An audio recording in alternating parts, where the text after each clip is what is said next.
Assalamualaikum warahmatullahi wabarakatuh. Waalaikumsalam warahmatullahi wabarakatuh. Bismillahirrahmanirrahim. Alhamdulillahi rabbil alamin. Wassalatu wassalamu ala ashrafil anbiya'i wal mursalin, sayyidina wa maulana Muhammadin wa ala alihi wa ashabihil mujahidin at-tahirin, amma ba'du. Saudara-saudara kaum muslimin rahimakumullah, kalau setiap muslim ditanya kepengen punya anak macam apa, saya yakin jawabannya pasti sama, kepengen punya anak soleh. Betul apa betul? Betul. Apa ada di sini yang kepengen punya anak jadi garong? Tidak. Saya kira jangankan kita yang insya Allah termasuk orang baik-baik, orang yang tidak baik saja tidak pengen kok anaknya tidak baik. Maling saja tidak pengen anaknya jadi maling. Copet saja tidak kepengen anaknya jadi copet.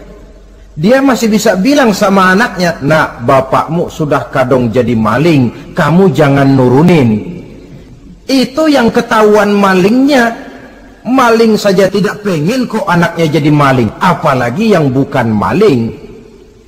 Tapi anak yang soleh ini, saudara, bukan proses yang sekali jadi. Anak soleh tidak akan muncul dengan simsalabim. Anak soleh tidak muncul dengan slogan. Prosesnya sudah diawali oleh pribadi sang calon bapak dan calon ibu daripada anak itu. Itulah sebabnya untuk mendapatkan anak yang soleh ada dua usaha yang harus dilaksanakan. Pertama, usaha zohir, artinya usaha yang kelihatan oleh pandangan mata. Apa saja yang termasuk usaha zohir ini? Pertama, pribadi calon bapak dan calon ibunya. Kalau bapaknya ahli sujud, ibunya gemar hadir di majelis taklim, meresap ke dalam kepribadian anak, ikut membentuk dirinya, sifat-sifat yang baik ini diharapkan akan menurun kepada si anak. Pribadi calon bapak dan calon ibu. Sebab ma fil aba fil abna. Bagaimana kebiasaan orang tua, begitulah anak. Kata pepatah, kalau bapak kencing berdiri, jangan heran anaknya kencing kabur. Kalau bapaknya bangun pagi jam 8, insya Allah anaknya jam 9. Jangan berharap anak mau sholat subuh. Kenapa? Bapaknya kasih contoh macam itu. Lalu suasana di rumah tangga, termasuk yang dimakan, yang diminum, termasuk pakaian kedua orang tuanya, ikut membentuk proses anak yang soleh ini. Kita kan tahu Rasulullah Shallallahu Alaihi Wasallam bersabda di dalam hadisnya, "Inna ahadakum yujma'u khalquhu fi batni ummihi arba'ina yawman nutfah." Tiap kamu diciptakan Allah dalam rahim ibunya itu 40 hari nutfah. Nutfah itu maaf air kotor yang kalau ketemu di jalan kita jijik, dijual juga nggak laku. Tapi kita berasal dari situ. Dan itu dihasilkan dari saripati makanan yang dimakan oleh sang calon bapak, sang calon ibu. Kalau calon ibu dan calon bapak senang memakan makanan yang haram, senang meminum minuman yang haram, maka itu akan melahirkan saripati makanan yang membentuk sperma yang dihasilkan dari makanan-makanan haram. Itu pun akan ada pengaruhnya dalam proses pembentukan anak yang soleh. Saya dulu berpikir, kenapa Islam ini kok kelihatannya sedikit-sedikit mesti ada doanya. Orang mau makan ada doanya, orang mau berpakaian ada doanya, berdiri di muka cermin berkaca ada doanya. Sampai seorang istri mau bergaul dengan suaminya ada doanya. Pemikiran ini terjawab setelah saya telaah dan menemukan di dalam kitab Ihya-nya Imam Al-Ghazali, diceritakan di sana bahwa iblis yang tugasnya menggoda orang-orang kafir badannya gendut-gendut, sedangkan iblis yang tugasnya menggoda orang Islam badannya kurus, krempeng, ceking kayak morfinis. Satu hari ketemu di jalan karena satu profesi, ngobrol. Ini iblis yang tugasnya menggoda orang kafir bertanya kepada iblis yang tugasnya menggoda orang Islam, badanmu kenapa kurus macam begitu? Kata yang menggoda orang Islam, bagaimana saya tidak mau kurus? Saya ini ditugaskan menggoda orang-orang Islam. Orang Islam itu kalau dia mau minum dia baca bismillah. Bismillah racun, saya nggak bisa ikut minum. Dia mau makan baca bismillah. Bismillah racun lagi, saya nggak bisa ikut makan. Dia mau tidur tarik selimut dia baca bismika Allahumma ahya wa amut, racun lagi aja. Saya nggak bisa tidur di selimut, terpaksa tidur di emper, mana keanginan. Dia mau bergaul sama istrinya, dia baca Allahumma jannibna syaitan wa jannibi syaitan fima razaqtana, racun lagi. Saya nggak bisa bantuin, cuma ngeliatin dari jauh. Bagaimana nggak kurus makan hati? Kata iblis yang badannya gendut-gendut, untung benar saya menggoda orang kafir yang nggak ada bacaan apa-apanya. Dia makan, saya ikut makan. Dia minum, saya ikut minum. Dia tidur di selimut empuk, saya masuk ke dalamnya. Dia bergaul sama istrinya, dikit-dikit saya bantuin. Allah karim, ini maaflah kalau sudah dibantuin iblis ini, jangan heran anak jadi sangar nantinya. Jadi sejak proses produksi awal, Islam sudah mengajarkan hal yang sedemikian rupa. Pribadi calon ibu bapaknya baik, makanan, minuman, dan pakaian terdiri dari yang halal. Suasana beragama kelihatan di rumah tangga. Ibu ahli sujud, bapak ahli sujud. Ini termasuk proses usaha yang zahir dari orang tua yang menginginkan anak yang soleh. Sampai terjadi proses kehamilan. Proses kehamilan itu kata Nabi 40 hari yang pertama nutfah, 40 hari yang kedua alaqah, 40 hari yang ketiga mudghah. Mudghah itu embrio, cikal bakal bayi. Setelah proses 3 kali 40 hari itu, barulah ditiupkan ruh ke dalam rahim sang ibu. 120 hari atau 4 bulan, perempuan yang hamil itu baru terasa perutnya bergerak-gerak. Ini berdasarkan pengalaman perempuan. Saya sendiri kebetulan alhamdulillah belum pernah hamil.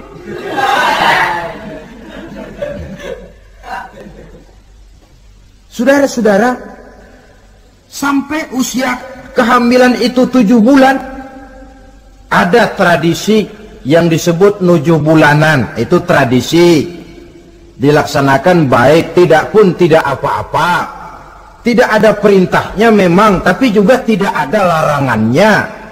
Apalagi berkumpul orang membaca ayat-ayat Al-Quran, memohon doa dan sebagainya. Sebab pada kandungan 7 bulan ini, embrio sudah mengarah kepada bentuk positif dari wujud manusia. Di situ dibacakan surah Yusuf, surah Maryam, surah Tabarak, surah Waqi'ah, tafaul namanya, mengundang rasa optimis supaya membawa keberkahan kepada pribadi sang calon anak yang nanti akan lahir ini. Tapi jangan lupa orang tuanya mulai dengan soleh dulu. Jangan orang tuanya nggak mau sujud, nggak mau ibadah, istrinya hamil dibacain surah Yusuf supaya anaknya cakep kayak Nabi Yusuf. Begitu keluar anaknya kepalanya segi 4 kayak kaleng kerupuk. Apa surah Yusuf yang salah? Tentu saja orang tuanya yang tidak memulai kesolehan itu sendiri. Lalu usia kandungan 7 bulan ke atas, sang calon bapak mulai membantu-bantu istrinya. Kalau malam diusapi perut istrinya yang sedang hamil berat itu, sambil dibacakan surah Al-Insyirah, ya ngusap-ngusap sayang, bukan ngusap gemes. Alam nashrah laka sadrak wa wada'na anka wizrak allazi anqadha dhahrak, supaya Allah memberikan keringanan kepada kehamilan istrinya. Sampai kepada proses kelahirannya, begitu sang jabang bayi brol lahir ke alam ini, sudah dicegat lagi oleh ajaran agama, diazankan.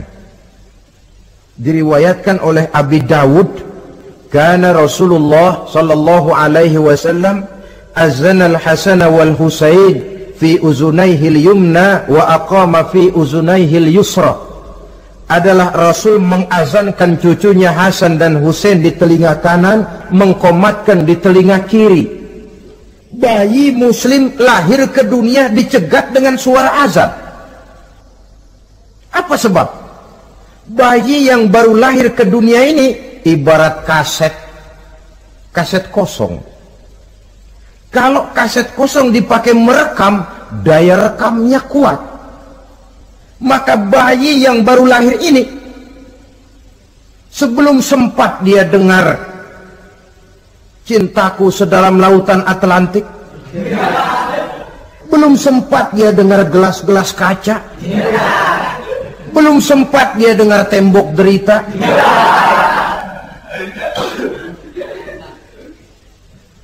belum sempat dia menikmati serak-serak basahnya suara Frank Sinatra atau merdunya suara Madonna. Rekaman pertama yang masuk lafzul jalalah, Allahu Akbar, Allahu Akbar. Belum sempat dia dengar yang lain. Keagungan Allah yang didengarnya. Kaset kosong diisi dengan rekaman pertama berupa lafzul jalalah. Saudara hadirin yang saya hormati, lalu datang kewajiban orang tua setelah sang anak lahir. Apa itu? Memberikan nama. Jangan lupa, ini proses pembentukan anak yang soleh. Memberikan nama. Walaupun William Shakespeare pernah bilang, what is a name? Apa sih arti sebuah nama? Cuma nama saja kok. Biar adanya di atas lumpur, kalau memang intan ya tetap intan. Nama itu tidak banyak artinya. Namun pada hakikatnya nama merupakan bagian daripada doa. Itulah sebabnya Islam mengajarkan khairul asma'i ma hummida wa ubida. Sebagus-bagus nama yang mengandung pujian atau menggambarkan kehambaan seseorang kepada Tuhan. Mengandung kata-kata pujian, Ahmad, Muhammad, Hamid, Mahmud.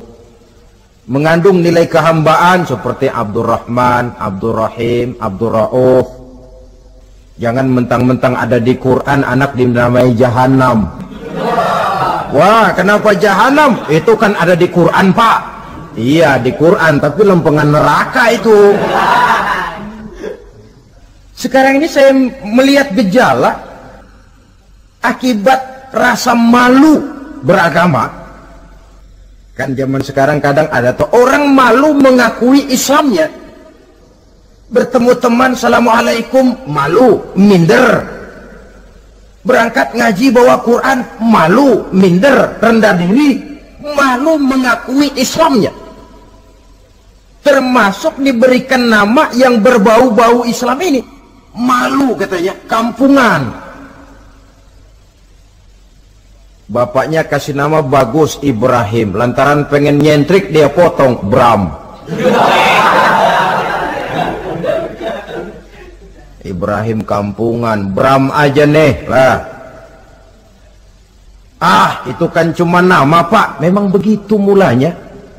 Nabi pernah memberikan isyarat, la tattabi'anna sunnana man kana qablakum shibran bi shibrin. Satu saat kau pasti akan mengikuti tingkah laku orang-orang sebelum kamu. Cuma cara kamu mengikuti sedikit-sedikit, sejengkal, sehasta, semeter. Begitu enak kamu ikut-ikutan, sampai yang kamu ikuti masuk ke lubang biawak, kamu pun akan masuk juga ke dalamnya. Mula-mula nama, malu pakai nama Islam. Dari nama pindah ke pakaian. Dari pakaian pindah ke pergaulan. Kalau nama Ibrahim, berteman dia dengan Ali, Hamid, Farid, Syauki. Sudah pakai nama Bram, masa Bram temennya soleh, nggak nyetel ah. Kalau Bram kan temennya si Bleki. Nah, kalau sudah pindah ke pergaulan, yang saya khawatir pindah agama tidak terasa. Pindah agama tidak lagi terasa. Ini yang kita khawatir. Itulah sebabnya membudayakan nama yang baik ini perlu kita pelihara. Nama sebagian daripada doa. Tatkala orang tua memanggil kita dengan nama yang baik, sudah merupakan doa agar anaknya jadi orang baik-baik. Saudara hadirin yang saya hormati, setelah memberikan nama yang baik, kewajiban berikutnya dari orang tua muslim ialah wa ayyu'adzibahu, kata Nabi, memberikan pendidikan. Sebab nama yang baik tidak akan banyak menolong kalau tidak diiringi dengan pendidikan. Nama saja Muhammad Mukmin, kerjaan ngadu ayam.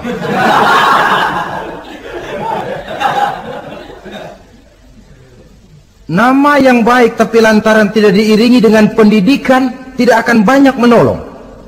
Nah, pendidikan ini dari mana dimulai? Dari rumah tangga. Al-bait madrasatul ula. Rumah tangga adalah sekolah yang pertama. Belum lagi anak kenal TK, ibtidaiyah, sanawiyah. Yang dia kenal adalah rumah tangganya. Gurunya adalah ibu bapaknya.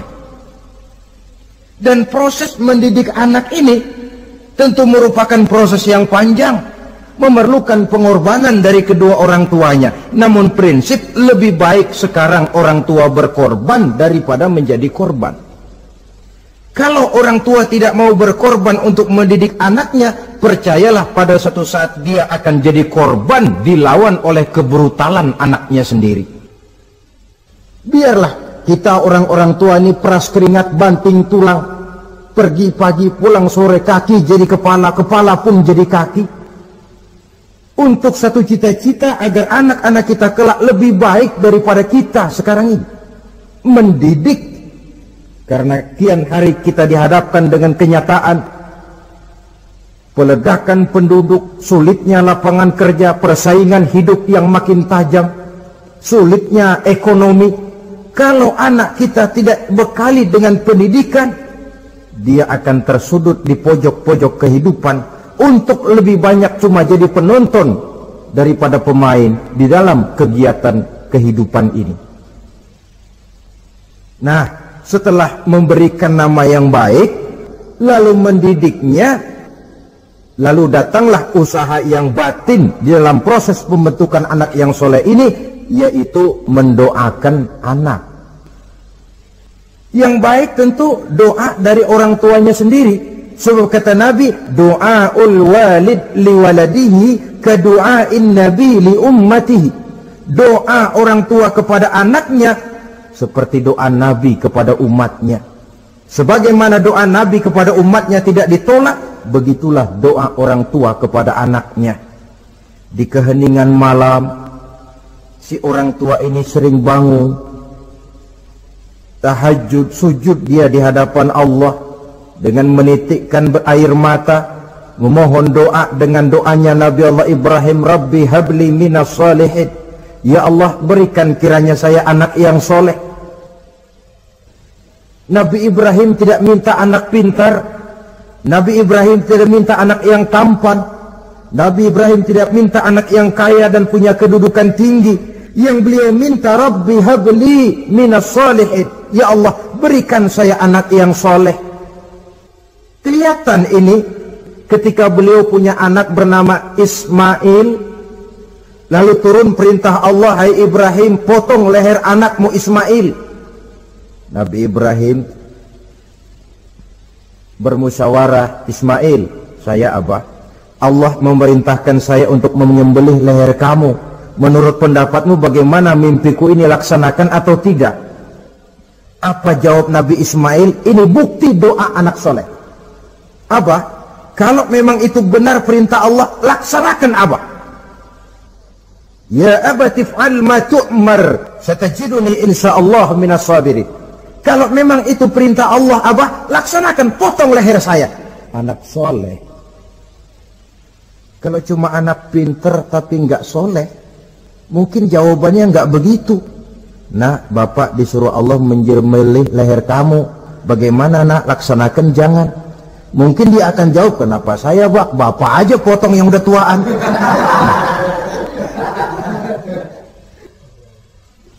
Doa orang tua kepada anak. Atau boleh juga doa orang lain yang diyakini kesolehannya oleh orang tua tadi. Mengundang Pak Ustadz, Pak Kiai ke rumah, tolong doakan anak saya. Tidak ada salahnya. Sebab Nabi mengajarkan, aksiru minan nas bidu'ail khair, fa innaka la tadri min ayyi fahin yuqbal. Banyak-banyaklah minta doa kebaikan dari orang lain, sebab kamu tidak tahu dari mulut yang mana doa itu diterima Allah. Mungkin saja orang menurut pandangan kita kere, miskin, tidak dipandang orang lain, tapi kalau doanya Allah mau terima, siapa yang sanggup menghalangi? Banyak-banyaklah minta doa kebaikan dari orang lain, sebab tidak seorang pun tahu dari mulut yang mana doa itu akan diterima Allah. Doa orang tuanya. Inilah hikmah khitan yang pertama, proses pembentukan anak yang soleh. Yang kedua, khitan itu menanamkan kepada anak-anak muslimin sikap berani menghadapi hidup. Di waktu kecil sudah dilatih mengalirkan darah. Seolah-olah orang tuanya berkata, nak, hidup ini adalah perjuangan, nak. Perjuangan itu peras keringat, banting tulang, mengalirkan darah, kadang-kadang mengorbankan nyawa. Hidup bukan undian, nak. Jangan mengharap untung besar tanpa mau peras keringat. Berani hidup artinya berani menghadapi segala resiko yang ada di dalam hidup. Di zaman sekarang banyak orang yang takut menghadapi hidup. Pakaian mau bagus, makan mau enak, hidup mau terpandang dan dihargai orang, tapi kerja keras tidak mau. Paling-paling istilah orang maunya cuman hardolin. Hardolin itu bahasa Jerman, artinya dahar modal ulin. Santai. Ini kan takut menghadapi hidup, atau melihat bahwa stres hidup begitu tinggi, lalu mengundi-ngundi hidup. Dipertaruhkannya hidup di meja judi, dipertaruhkannya hidup di gunung-gunung, memuja-muja setan dan sebagainya. Itu pun termasuk orang yang takut menghadapi hidup, tidak berani menghadapi resiko yang ada di dalamnya. Cuma khayal saja membumbung tinggi, tapi keberanian untuk bekerja keras tidak ada. Anak-anak muslimin sejak dini, sejak masih kecil sudah dilatih mengalirkan darah. Hidup ini perjuangan, nak. Bukan santai-santai, bukan berleha-leha, bukan berandai-andai. Tidak akan pernah sampai kita kepada tujuan kalau hidup cuma diisi dengan berandai-andai, berleha-leha, bersantai-santai. Dia adalah perjuangan, jalannya menanjak, menurun, banyak onak dan duri di sekelilingnya. Kuatkan pribadimu menghadapi hidup ini. Ditanamkan sikap berani menghadapi hidup. Itu yang kedua. Lalu yang ketiga, khitan pada hakikatnya merupakan peletakan batu pertama, dalam arti mempersiapkan anak supaya hidupnya nanti menjadi orang yang sujud kepada Allah. Secara tidak langsung orang tuanya seolah-olah berkata, nak, kamu dikhitan sekarang supaya nanti kamu bisa istinja. Nah, kalau kamu sudah bisa istinja, kamu bisa berwudu. Kalau wudumu sah, kamu bisa sholat. Peletakan batu pertamanya lewat khitan. Jadi kalau sudah dikhitan lalu dianggap selesai, sholat tidak diajarkan, wudhu tidak diajarkan, ya sama saja dengan membangun rumah. Setelah peletakan batu pertama lalu tidak dilanjutkan dengan membangun yang lain, alang-alang yang bakal tumbuh. Sebab dalam realitanya nanti bukan cuma tubuh kita yang dikhitan, harta kita nanti dikhitan. Cuma khitan harta namanya zakat, infak, sodakoh. Itu kan harta dikhitan supaya bersih. Khitan juga namanya. Karenanya mengkhitan anak, mempersiapkan anak agar menjadi hamba Allah yang sesungguhnya, menjadi manusia yang sujud kepada Allah Tuhannya. Itu merupakan prakondisi ke arah pembentukan manusia yang kelak akan sujud kepada Allah Rabbul Jalil. Peletakan batu pertama mempersiapkan anak untuk hidup melaksanakan ibadah, dan ini tujuan hidup. Allah jelaskan, wa ma khalaqtul jinna wal insa illa liya'budun. Aku tidak ciptakan jin dan manusia melainkan untuk beribadah kepadaku. Masalah paling pokok bukan bertanya mengapa kita diciptakan oleh Allah, karena kita memang sudah ada. Masalah paling pokoknya ialah untuk apa kita diciptakan oleh Allah. Kalau saudara bertanya mengapa saya dibikin oleh Allah, itu hak Allah untuk menjawabnya. Manusia buntu. Sebab itu pertanyaan kita bukan mengapa kita diciptakan Allah, tetapi untuk apa kita diciptakan Allah. Yang bisa jawab tentu yang bikin manusia. Seperti juga kita tanya, Pak, untuk apa Bapak bikin bangku? Yang bisa jawab pasti ya yang bikin bangku toh. Sebagai pembikin, dia tentu lebih tahu untuk apa bangku itu dibikin. Untuk apa manusia diciptakan Allah? Jawabannya datang dari Allah. Wa ma khalaqtul jinna wal insa illa liya'budun. Aku tidak menciptakan jin dan manusia kecuali untuk melaksanakan ibadah kepadaku. Ini rupanya tujuan penciptaan manusia, agar kita menjadi orang-orang yang hidup melaksanakan ibadah dalam pengertian yang seluas-luasnya. Sejak ibadah pribadi yang langsung antara kita dengan Allah, seperti sholat, puasa, zakat, haji, sampai kepada ibadah yang tersalur melalui kehidupan bermasyarakat.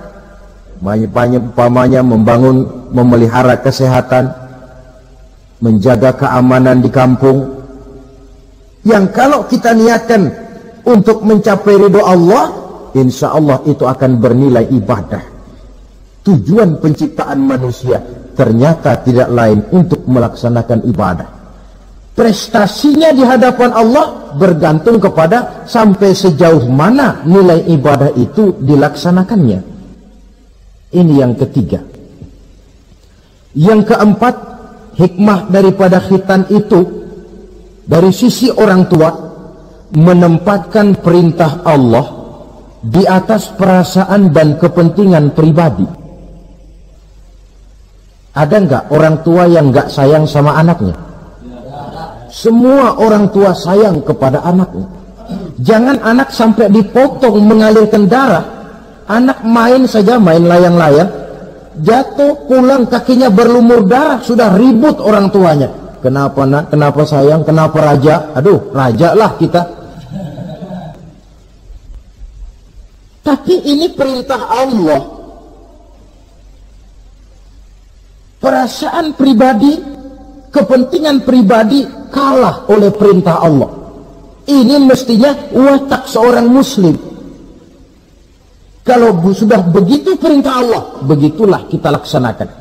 Soal keberatan pribadi, perasaan pribadi, kepentingan pribadi, nomor belakang. Yang penting perintah dilaksanakan. Cobalah kalau khitan itu, anak yang begitu kita sayangi, pada umur sedang lucu-lucunya, dipegangi dia, lalu dikhitan. Kadang dia menangis, mengalirkan darah, sakit dia 2-3 hari belum bisa berjalan dan bermain dengan teman-temannya. Tapi ada rasa luas dalam hati orang tua. Kenapa? Alhamdulillah ya Allah, perintahmu sudah saya laksanakan. Perasaan pribadi itu ditekan oleh perintah Allah. Perintah Allah di atas perasaan dan kepentingan pribadi.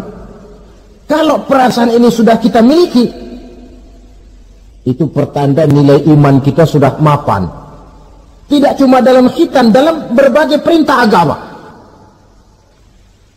Hari Jumat berangkat kita dagang. Begitu 11:30 mendadak banyak yang beli, laku lagi. Sudah kedengaran suara azan, hayya 'alas shalah, hayya 'alal falah, pembeli makin banyak. Disitulah barometer iman kelihatan. Terusin melayani pembeli dan dapat untung banyak, atau perintah Allah yang sudah memanggil-manggil itu. Kalau perintah Allah di atas perasaan dan kepentingan pribadinya, dia akan tinggalkan dagangan itu. Dia akan bergegas menuju panggilan Allah. Saudara hadirin yang saya hormati, jadi perintah khitan ini mendidik setiap muslim agar perintah Allah berada di atas perasaan dan kepentingan pribadi. Hijau kata Allah, hijau kata kita. Putih kata Allah, putih kata kita. Ke barat kata Allah, ke barat kita melangkah. Ke timur perintah Allah, ke timur kita berjalan. Nyatanya kita ini sering paradok. Ke kulon kata Allah, nyetan kita berangkat. Ngalor perintah Allah, ngidul kita jalan. Putih kata Allah, hijau kita bilang. Paradok. Kenapa? Berpadu segala macam perasaan dan kepentingan dalam kehidupan kita yang kadang mengalahkan kepentingan agama, kadang mengalahkan kepentingan umat, mengalahkan kepentingan orang banyak. Tidak itu yang dididik di dalam pelaksanaan khitan ini. Ini yang keempat. Kemudian yang kelima, dari segi kesehatan, kulit yang dipotong, yang menutupi kulfah itu adalah tempat bersarangnya segala macam kotoran.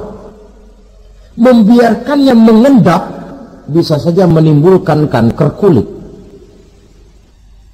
Maka untuk menjaga dan memelihara kesehatan, agama menganjurkan khitan.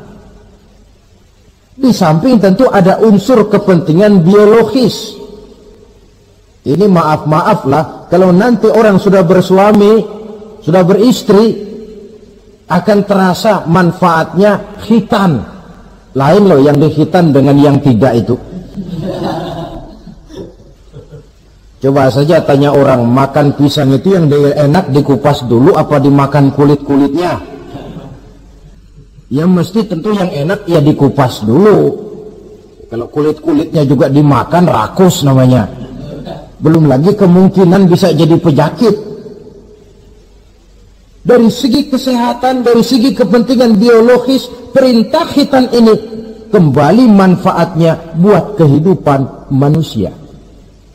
Itulah sebabnya di dalam An-Nahl ayat 123 Allah Subhanahu wa ta'ala menegaskan, "Tsumma auhayna ilaika an ittabi' millata Ibrahim hanifa wa ma kana minal musyrikin."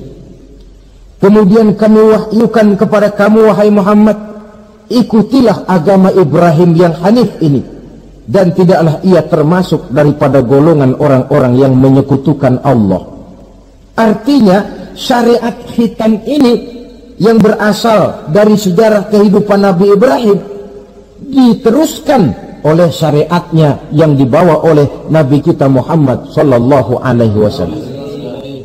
Maka kalau ayat menjelaskan inna dina indallahil Islam, agama yang diridhoi Allah itu cuma agama Islam. Islam yang mana? Islam yang dibawa oleh Nabi Adam, diteruskan oleh Nabi Nuh, diteruskan oleh Nabi Ibrahim, diteruskan oleh Nabi Musa, diteruskan oleh Nabi Isa, dan disempurnakan oleh Nabi kita Muhammad sallallahu alaihi wasallam. Karena seluruh rasul yang 25 ini sumbernya sama, Allah. Prinsip ajarannya sama, la ilaha illallah. Cuma syariatnya saja yang agak berbeda, disesuaikan dengan situasi dan kondisi dari umat yang dihadapi oleh rasul itu. Nabi Sulaiman misalnya ada sholat, tapi sholatnya Nabi Sulaiman tidak pakai rukuk dan tidak pakai sujud, berdiri saja. Zaman Nabi Nuh ada puasa, tapi puasanya versi Nabi Nuh lain dengan puasanya versi kita sekarang ini. Syariat berbeda sesuai dengan situasi dan kondisi. Tapi khitan sejak Ibrahim, Ismail, Ishak, sampai kepada Musa, sampai kepada Isa, sampai kepada Nabi kita, terus berkelanjutan sampai hari akhir nanti. Jadi bukan merupakan syariat baru. Pengukuhannya dalam An-Nahl 123 ini, aku wahyukan kepadamu Muhammad, ikuti agama Ibrahim ini, agama tauhid, yang diantara syariatnya adalah pelaksanaan khitan. Sedangkan Ibrahim seorang yang hanif. Hanif ini lebih tinggi daripada sekedar taat. Kalau orang yang taat itu contohnya begini, nak, tolong taruh ini gelas di pinggir meja, nak. Kalau dia taat ya apa adanya, ditaruh saja tuh gelas di pinggir meja. Orang yang hanif lain, mikir. Iya, kalau ditaruh di pinggir kan gampang kesenggol orang, jatuh ke bawah, pecah. Biar diperintah taruh di pinggir, taruh aja di tengah dah, biar aman. Ini hanif namanya. Tingkatan yang lebih tinggi daripada taat. Nabi Ibrahim seorang yang hanif. Tidak ada perintah Allah yang tidak dilaksanakan dengan sebaik-baiknya. Sampai pun perintah memotong anak sendiri. Saya kira kalau perintah macam begini turun kepada orang zaman sekarang, banyak yang bubar jadi orang Islam. Potonglah leher anakmu, dah, udahan aja dah. Dan memang perintah itu cuma untuk menguji kekuatan mental Nabi Ibrahim alaihissalam. Perintah menyembelih leher anak, perintah membangun Ka'bah, perintah hijrah keluar dari kampung halamannya sampai mengembara ke negeri Syam. Perintah ujian menghadapi api yang dinyalakan oleh Raja Namrus. Belum lagi perintah menghadapi kekufuran daripada kaumnya, menghadapi orang tuanya sendiri yang adalah produsen berhala. Bisa kita bayangkan ini, anaknya penegak tauhid, bapaknya produsen berhala. Tapi itulah agama, syarat dengan contoh. Yang anak bapaknya nabi, anaknya bajingan. Yang anaknya nabi, bapaknya pembuat berhala. Karena memang hidayah itu adalah hak prerogatif dari Allah Subhanahu wa ta'ala. Diberikan kepada siapa saja yang dikehendakinya. Saudara-saudara kaum muslimin rahimakumullah. Oleh sebab itu, saya mengajak kepada seluruh umat Islam, kalau melaksanakan walimatul khitan, mengkhitan anak, boya sudah lewat masanya cuma sekedar diramein dengan layar tancap atau orkes madur. Akan lebih positif kalau diisi dengan dakwah, pengajian, ceramah yang menjelaskan tentang hikmah daripada walimatul khitan ini. Yang ditinjau dari segi apapun, mengadakan pengajian itu lebih menguntungkan, baik pribadi, baik yang mengadakan walimah, baik bagi masyarakat, ketimbang walimah dengan berfoya-foya. Apalagi hadis mengingatkan kita, kata Nabi begini, man sanna sunnatan hasanatan falahu ajruha wa ajru man amila biha. Siapa yang memulai satu kebajikan, dia akan mendapat pahala dan pahala dari orang-orang yang mengikuti kebajikan itu. Saudara nyunatin anak, mengadakan pengajian, undang kiai, banyak orang yang hadir, saudara akan dapat pahala dan juga dapat pahala dari seluruh orang yang hadir. 1000 orang yang hadir, 1000 saudara dapat pahala. Sebaliknya kata Nabi, wa man sanna sunnatan sayyi'atan falahu ismuha wa ismu man amila biha. Siapa yang memulai satu kejahatan, dia akan mendapat dosa dan dosa dari seluruh kejahatan yang terjadi pada malam itu. Jadi kalau saudara nyunatin anak, pesta, mengundang apa film, apa orkes, maka seluruh maksiat yang terjadi pada malam itu di tempat itu, saudara ikut dapat dosanya. Kenapa? Sponsornya saudara. Ya, tapi kan saya nggak suruh mereka maksiat, Pak. Betul. Tapi bisanya mereka maksiat kan karena sarana disediakan. Sponsornya itu. Jadi sponsor kebajikan mendapat pahala, sebagaimana sponsor kejahatan pun akan mendapat pahala dari nilai kejahatan yang ditimbulkannya. Belum lagi segi keberkahannya. Belum lagi banyaknya orang-orang yang berdoa, 1, 2, 3, 40 orang berkumpul mendoakan anak kita. Masuk dalam hadis, doaul arba'in ka doail wali. Doa 40 orang yang berkumpul sudah sama dengan doanya seorang wali. Jangan, inilah yang sering saya istilahkan, kita ini kadang-kadang kontradiksi. Nikah secara Islam, ngadep penghulu, ada 2 saksi pakai ijab kabul, tapi nanti pestanya secara Nasrani, gaya hidup rumah tangganya gaya Yahudi. Nikahnya, khitannya cara Islam, pestanya gaya Yahudi, pendidikan anaknya cara Nasrani. Akhirnya pribadi anak jadi tidak karu-karuan, terlalu banyak diwarnai. Bukankah Nabi menyatakan kullu mauludin yuladu 'alal fitrah fa abawaihi yuhawidanihi aw yumajjisanihi aw yunassiranihi aw kama qala. Setiap bayi dilahirkan dalam keadaan suci, bersih. Tidak ada dosa warisan dalam Islam. Tidak ada anak haram jadah dalam Islam. Yang haram jadah itu perbuatan bapak moyangnya itu. Anak lahir suci, bersih, seperti kertas putih. Mau ditulis dengan tinta apa, terserah kedua orang tuanya. Setiap bayi dilahirkan suci, kata Nabi. Orang tuanya yang menjadikan dia Yahudi, menjadikan dia Nasrani, atau menjadikan dia Majusi. Kadang tanpa terasa. Bapaknya Muslim, ibunya Muslimah, tapi anaknya belajar di sekolah Nasrani. Ini kan sudah yunasirani, menasranikan anak. Sekolahnya di sekolah Yahudi, sekolahnya di sekolah Majusi, menjadi pemuji api. Dan anak lebih dari sekedar buah mata belahan hati, dia adalah amanah dari Allah. Gara-gara anak, orang tua bisa sampai ke surga. Pun gara-gara anak, banyak orang tua masuk neraka. Amanah yang disia-siakan akan menjadi beban daripada orang tua itu sendiri. Oleh karena itu, sekali lagi saya mengajak, hidupkan tradisi yang baik dengan memperbanyak pengajian-pengajian, baik dalam walimatul khitan, walimatul arus, atau berbagai kesempatan yang memang mungkin untuk itu. Makin banyak dakwah dan pengajian, insya Allah makin terasa akibat positifnya bagi masyarakat, agama, bangsa, dan negara yang kita cintai ini. Nah, saudara, inilah selintas tentang khitan pada pertemuan kita kali ini. Mudah-mudahan ada hikmahnya. Terima kasih banyak atas segala perhatian.